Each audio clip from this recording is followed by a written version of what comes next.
அரசியல் சுற்றுப்பயணத்தை தொடங்கி இருக்கக்கூடிய விஜய் தற்போது நாகையில் பரப்புரை மேற்கொள்ள இருக்கிறார். அவருடைய பரப்புரை விவரங்கள் தொடர்பான கள நிலவரங்களோடு செய்தியாளர்கள் இணைந்திருக்கிறார்கள்.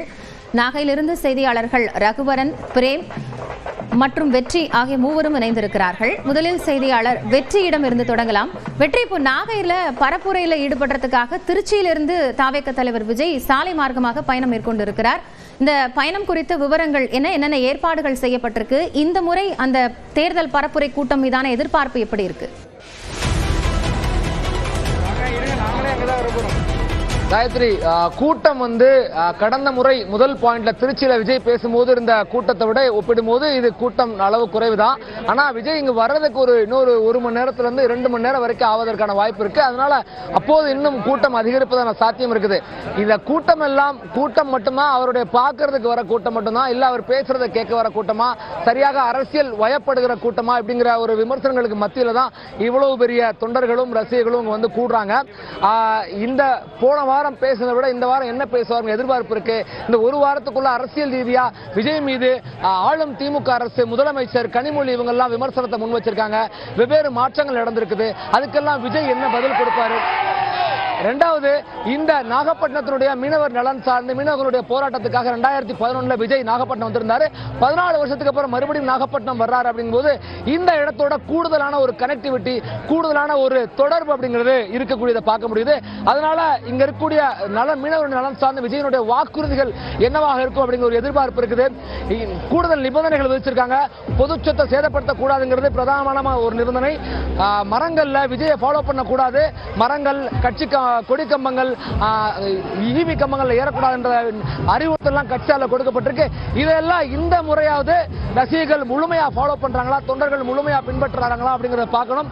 இங்க நிறைய இளம் பெண்கள் இளைஞர்கள் வந்திருக்காங்க. வந்திருக்காங்க. அவங்க கிட்ட என்ன எதிர்பார்ப்பு இருக்கு அப்படிங்கறத தெரிஞ்சுக்குவோம். விஜய் கிட்ட என்ன எதிர்பார்ப்பு இருக்கு நீங்க நினைக்கிறீங்க? என்ன பண்ணுவார் விஜய்? என்ன பண்ண நினைக்கிறீங்க? விஜய் எல்லாருக்குமே நல்லது பண்ணுவாருன்னு நினைக்கிறோம்.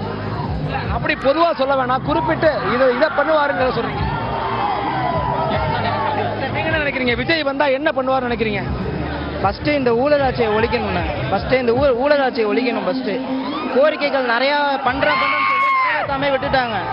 அதனால நிறைய கோரிக்கைகளை யாருமே நிறைவேற்றவில்லை, முழுமையா யாரும் நிறைவேற்றலை. என் தலைவர் வந்தா நிறைவேற்றுவார் நாங்கள் நம்புறோம். அதுதான் நடக்கும்.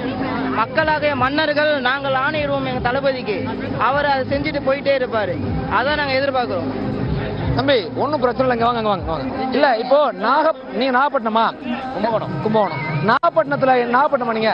நாகப்பட்டினத்துல என்ன சரி, கும்பகோணத்துல பொதுவா விஜய்ட்டு என்ன எதிர்பார்ப்பு இருக்கு? நீங்க என்ன செய்வார் விஜய்? பொதுவா எல்லாத்தையும் மாத்துவாருன்னு சொல்ல வேண்டிய என்ன செய்வாரு கரெக்டா சொல்லுங்க சார். ஒரு 10-15 வருஷத்துக்கு முன்னாடி மீனவர்களுக்காக பாதுகாப்பு கொடுத்தாரு விஜய் சார். அப்பையும் நாங்க வந்திருந்தோம். அப்பையும் பிரம்மாண்டமா வந்திருந்தோம். மீனவர்களுக்காக ரொம்ப பாதுகாப்பு கொடுத்தாரு. 15 வருஷத்துக்கு முன்னாடி. இப்ப இல்ல, 15 கட்சிலாம் இப்ப இல்ல. அப்ப மக்கள் இயக்கமா இருந்துச்சு. அப்போ ஒரு 2 வேனை கொண்டு இவங்க இங்க இருக்கக்கூடிய மக்கள், இந்த பகுதி கும்பகோணம், இந்த பகுதியில் கூடிய டெல்டா மக்கள், மீனவ கிராமங்களில் கூடிய மக்களுக்கு மீனவர் நலன் சார்ந்து விஜய் பேசுவார் என்ற ஒரு பிராக்டிக்கலான நடைமுறை சார்ந்த ஒரு எதிர்பார்ப்பு இருக்குது. இளம் பெண்கள் கிட்ட அவர் பெண்கள் நலன் சார்ந்து, கல்வி சார்ந்து இதெல்லாம் நிறைய வாக்குறுதிகளை கொடுப்பாரு அப்படிங்கிற ஒரு பெரிய எதிர்பார்ப்பு இருக்கு. இந்த எதிர்பார்ப்புகளுக்கெல்லாம் விஜயனுடைய பேச்சுல என்ன வாக்குறுதிகள் கிடைக்க போகுதுன்றதையும், அப்படியான அந்த வாக்குறுதிகளுக்கு அப்பாற்பட்டு அவருடைய அரசியல் எவ்வளவு தூரம் கூர்மைப்படுத்தப்படுது அப்படிங்கிறதையும் இன்னைக்கு நம்ம பார்க்க போறோம். காயத்ரி, நிச்சயமா வெற்றி, நிறைய பேச வேண்டியது இருக்கிறது. கடந்த பரப்புரைக்கு பிறகு விஜய் என்ன விஷயங்களை இந்த பரப்புரையின் போது முன்வைப்பார், என்ன விமர்சனங்களுக்கு பதிலளிப்பார் என்பதை எல்லாம் பார்க்கலாம். தொடர்ந்து செய்தியாளர் பிரேம் தற்போது திருச்சியிலிருந்து சாலை மார்க்கமாக தாவேக தலைவர் விஜய் வரக்கூடிய நிலையில் அந்த பகுதியிலிருந்து கள தலைவர்களோடு இணைகிறார். அவரிடம் பேசலாம். பிரேம், இப்போ அந்த விஜய் பயணிக்கக்கூடிய பகுதியில் என்னென்ன ஏற்பாடுகள் அப்படிங்கிறது செய்யப்பட்டிருக்கு? போக்குவரத்து மாற்றங்கள் ஏதாவது இருக்கா? காவலர்கள் இந்த முறை கூடுதலாக குவிக்கப்பட்டிருக்காங்களா? விவரங்கள் என்ன?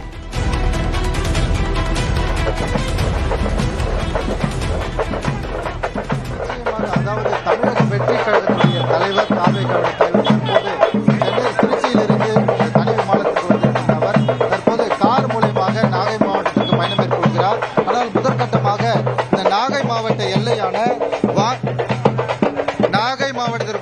எல்லையான வாஞ்சூர் பகுதியில் தற்போது போது அவருக்கு உற்சாக வரவேற்பு என்பது அளிக்கப்பட உள்ளது.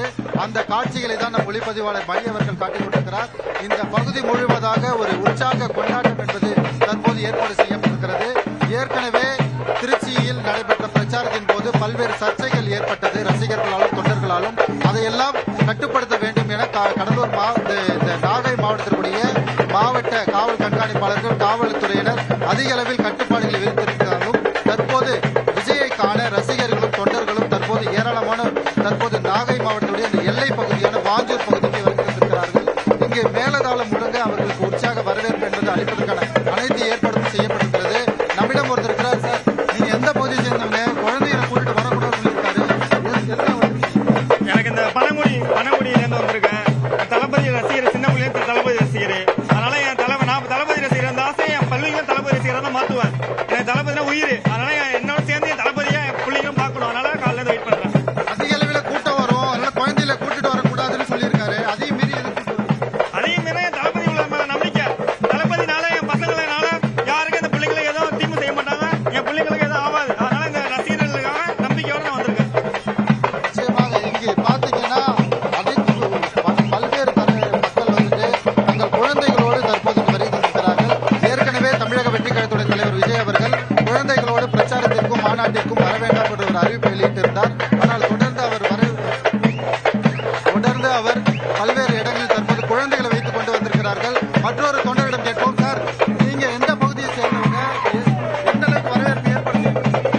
மயிலாடுதுறை மாவட்டம், என்னுடைய ஊர் வந்து ஆத்தூர்ல இருந்து வந்திருக்கேன். தமிழ்நாடே இன்னைக்கு பயப்படுதுடா, எங்க தலைவரை பார்த்து பயப்படுதுடா. தளபதிங்கிற ஒற்றை முகத்துக்கு தான் அவருக்காக எங்க உயிரையும் கொடுப்போம்.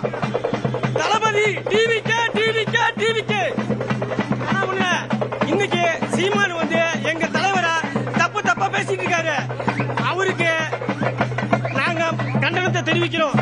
எங்க தலைவர் வந்து மக்களுக்காக போராட வந்திருக்காரு. அவரை பத்தி தப்பா பேசிக்கிட்டே இருக்காரு. இதோட நிறுத்திங்க. நிச்சயமாக இங்கு ரசிகர்கள் மற்றும் தொண்டர்கள் மட்டும் வரவில்லை, ஏராளமான பெண்களும் இங்கு குவிந்திருக்கிறார்கள். அவர்களும் குழந்தைகளோடு தான் இங்கு குவிந்தமர்ந்திருக்கிறார்கள். இங்கே அனைத்து ஏற்பாடுகளும் காவல்துறையினர் செய்திருந்தாலும் பல்வேறு கட்டுப்பாடுகள் விதிக்கப்பட்டிருக்கிறது. குறிப்பாக இங்கே இந்த வாஞ்சூர் பகுதியில் இருக்கக்கூடிய 4 முனை சாலைகளில் அனைத்து பகுதியிலும் கடைகள் என்பது முற்றிலுமாக அடைக்கப்பட்டிருக்கிறது. அனைத்து சாலைகளிலும் ஏராளமான போலீசார் என்பது குவிக்கப்பட்டிருக்கிறார்கள். ஏனென்றால் திருச்சியில் பல்வேறு பொது சொத்துக்களுக்கு சேதம் விளைக்கும் விதமாக ரசிகர்களும் தொண்டர்கள் ஈடுபட்டதால் பல்வேறு கட்டுப்பாடுகள் என்பது இந்த நாகை மாவட்டத்தில் ஏற்பாடு செய்யப்பட்டிருக்கிறது. காவல்துறையினர் பல்வேறு இடங்களில் குவிக்கப்பட்டிருக்கிறார்கள். குறிப்பாக ரசிகர்கள் தற்போதுதான் வந்த வண்ணம் இருக்கிறார்கள். ஆனால் திருச்சியை பொறுத்தளவில் முதல் பிரச்சார கூட்டம் என்பதால் காலையிலிருந்தே அதிக அளவில் தொண்டர்களும் ரசிகர்களும் காத்திருந்தனர். ஆனால் நாகை மாவட்டத்தை பொறுத்தளவில் அந்த கூட்டத்தை விட இந்த கூட்டம் என்பது 50% தான் தற்போது வந்திருக்கிறார்கள். இன்னும் 2 மணி நேரத்தில் தமிழக வெற்றி கழகத்துடைய தலைவர் விஜய் அவர்கள் இங்கே நாகை மாவட்டத்திற்கு எல்லை பகுதியில் வர இருப்பதாலும் ரசிகர்களும் பெண்களும் குழந்தைகளும் சாரசாரியாக வந்த வண்ணம் இருக்கிறார்கள். இங்கிருந்து புறப்படக்கூடிய விஜய் அவர்கள் புத்தூர் அண்ணா சாலை அருகே அங்கு கூடியிருக்கக்கூடிய ரசிகர்கள் மத்தியிலும் தொண்டர்கள் மத்தியிலும் மக்கள் மத்தியிலும் உரையாற்ற உள்ளார். 2026 சட்டமன்ற தேர்தலில் அவர் எடுக்கக்கூடிய தேர்தல் பிரச்சாரம் மற்றும் பல்வேறு தேர்தல் அறிக்கைகள் மற்றும் இங்க இருக்கக்கூடிய மக்கள் பிரச்சனைகள் குறித்து பேசுவார் எதிர்பார்க்கப்படுகிறது. ஏனென்றால் பல்வேறு இடங்களில் திருச்சி மாவட்டத்திலும் பெரம்பலூர் மாவட்டத்திலும் அரியலூர் மாவட்டத்திலும் அந்தந்த மாவட்டத்தில் இருக்கக்கூடிய பிரச்சனைகள் குறித்து முன்னெடுத்து பேசிய அவர் தற்போது இந்த மாவட்டத்திலும் மீனவர்கள் சார்ந்த பிரச்சனை அதிக அளவில் இருப்பதால் இந்த மீனவர்கள் சார்ந்த பிரச்சனையை கோரிக்கையை ஒன்றிய அரசுக்கு அழுத்தம் கொடுப்ப வைப்பதாக ஒரு தகவலும் வெளியாகிறது. தொடர்ச்சியாக இங்கே ஏராளமான ஏற்பாடுகள் செய்யப்பட்டிருக்கக்கூடிய நிலையில் தொண்டர்கள் சாரசாரியாக இங்கு வந்த வண்ணம் இருக்கிறார்கள்.